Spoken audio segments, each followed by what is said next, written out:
Davis.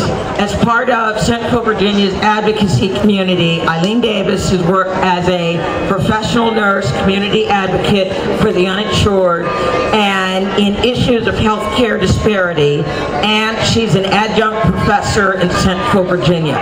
From the push for passage of the Equal Rights Amendment in the 70s up to today, she continues to be a committed advocate for full equality for women under the law. She is currently the state coordinator of ERA Now, Virginia. Please welcome, oh, there she is, look at that picture, Eileen Davis.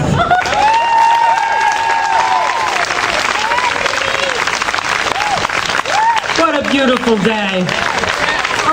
I want to welcome all the women warriors that are here and all the men that stand with them. Thank you for coming today. I would like to ask you, and of course this question is rhetorical, would you rather make $770 or would you rather make $1,000 for the same work? Yeah.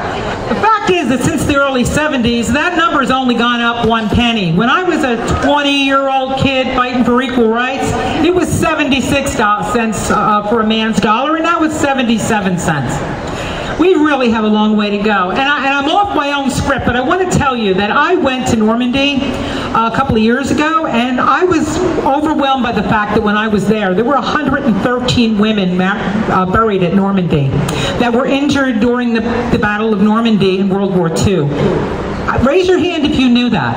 No, you didn't know that, and I didn't know that either. So I want to say that women have been serving and dying for this country since it began, and we have never been included in the Constitution. Repeat, never been included until we got the right to vote.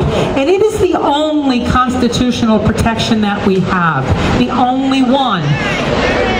Really. Now, there are people that will tell you that the 14th Amendment protects us, but it doesn't, because the 14th Amendment was put in to take away the 4/5 measurement of black males after the Civil War. And the word male was put in the Constitution at that time, in the 14th Amendment, specifically because it referred to male.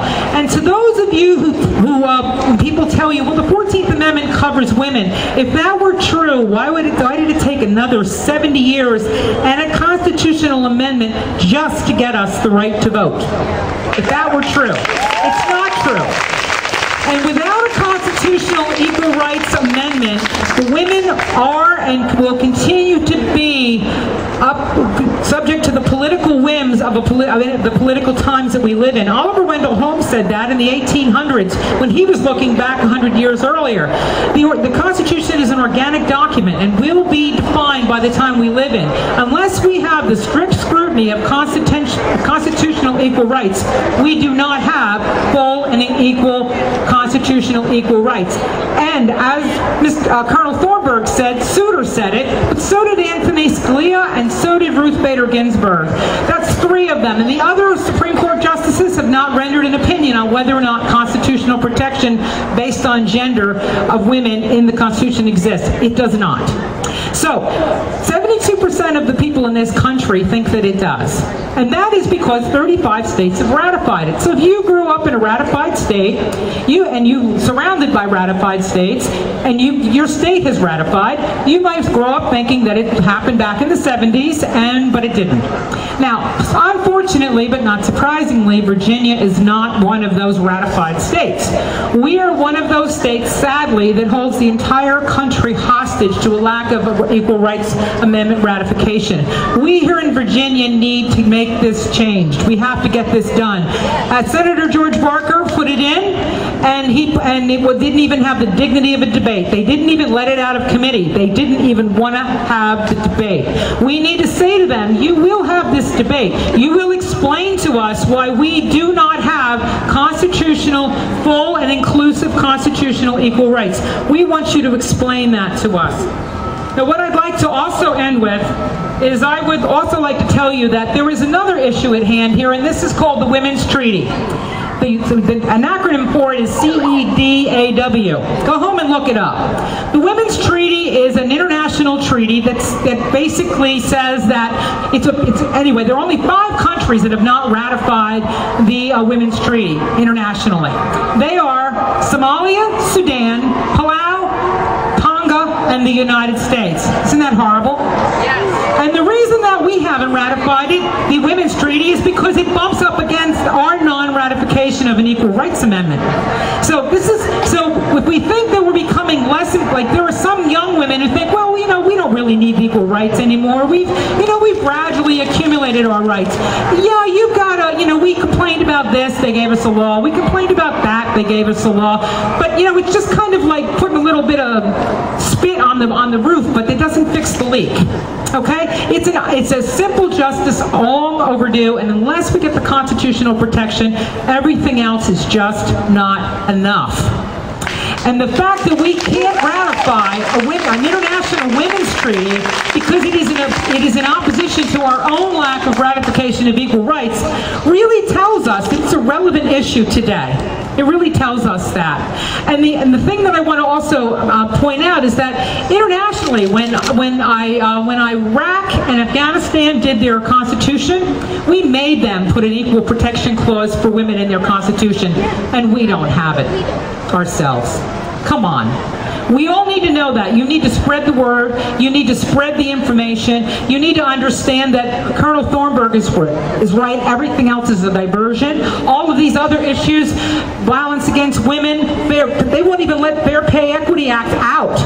They won't even vote on it. They won't even vote on it. But if we had equal rights, this would all take strict constitutional scrutiny. And as Scalia and Bader Ginsburg and Souter said, women do not have constitutional protection, and it's about time. It was put in 1923. It's been 90 years. Isn't it about time? Yeah. 90 years. Your great-grandmothers stood where you are. I think it's time we do it. We do it for our daughters, our granddaughters, and the women who came before us. Thank you.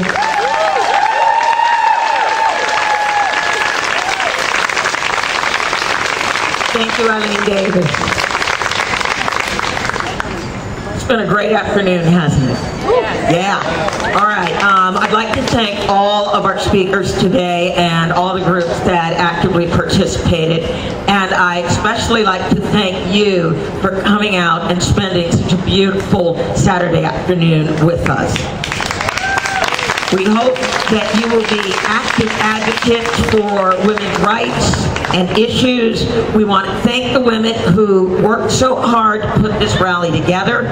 Please give a big thank you to the organizers. They are Leslie Rubio, Robin Bentley, Sally Mulliken, Gina Baldwin, Marie Stella, Kathy Carl, Candy Graham, Brenda Hill, Cherish Moken, and Eileen Davis. We'd also like to thank hotshot graphic designer Doug Doobie for our Facebook graphics and Cindy Creasy-Wolfoot for handling our press release. In a moment, we are going to move into the March phase of our event.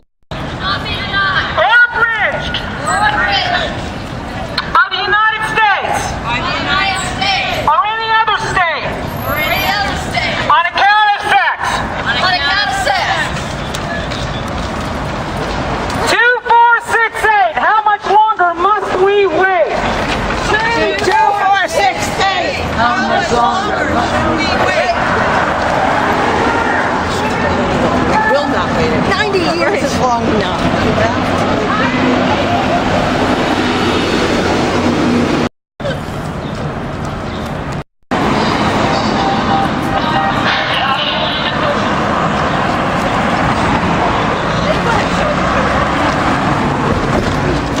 So are we going left here?